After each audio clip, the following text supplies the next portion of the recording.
రాష్ట్ర వ్యాప్తంగా పండుగ వాతావరణంలో ధాన్యం కొనుగోళ్లు జరుగుతున్నాయని మంత్రులు నాదెండ్ల మనోహర్, కందుల దుర్గేష్ అన్నారు. గతంలో ఎన్నడూ లేని విధంగా రైతాంగానికి మేలు చేసేలా సంస్కరణలు తీసుకొచ్చి తొలిసారిగా 51 లక్షల మెట్రిక్ టన్నుల ధాన్యాన్ని సేకరిస్తున్నామని మంత్రులు చెప్పారు. ప్రస్తుతం తూర్పుగోదావరి జిల్లాలో 1.35 లక్షల మెట్రిక్ టన్నుల ధాన్యాన్ని సేకరించి అదే రోజు రైతుల ఖాతాలో 400 కోట్ల రూపాయలు జమ చేయడం జరిగిందని మంత్రి నాదెళ్ల చెప్పారు. రవాణా, గోనె సంచుల విషయంలో ఎక్కడైనా పొరపాట్లు లేకుండా చూస్తున్నట్లు మంత్రులు తెలిపారు.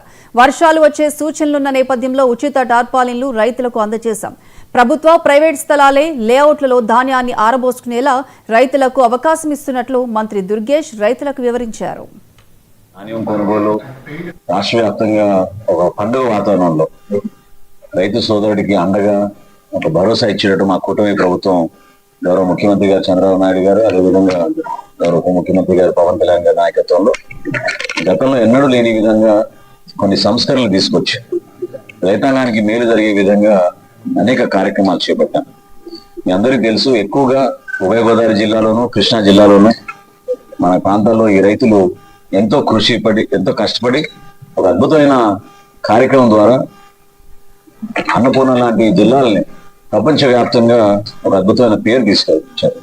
సో అందులో భాగంగా మాకున్న అంచనాల మేరకు సుమారు 4,90,000 ధాన్యం పండుతుందనే అంచనాలకి 4 లక్షల వరకు మేము కొనుగోలు చేయడానికి సిద్ధమయ్యాం మన తూర్పుగోదావరి జిల్లాలో. అందులో భాగంగా ఆల్రెడీ ఈ రోజుకి వచ్చిన సంఖ్య 1,35,000 మెట్రిక్ టన్నులు ధాన్యం సేకరించాం.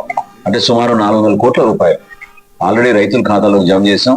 జమ చేయడమే కాదు, 4-5 గంటల్లోనే వాళ్ళ ఖాతాలో జమ చేస్తాం. ఇది ఒక అద్భుతమైన కార్యక్రమం చేపట్టాం. ధాన్యం కొనుగోలు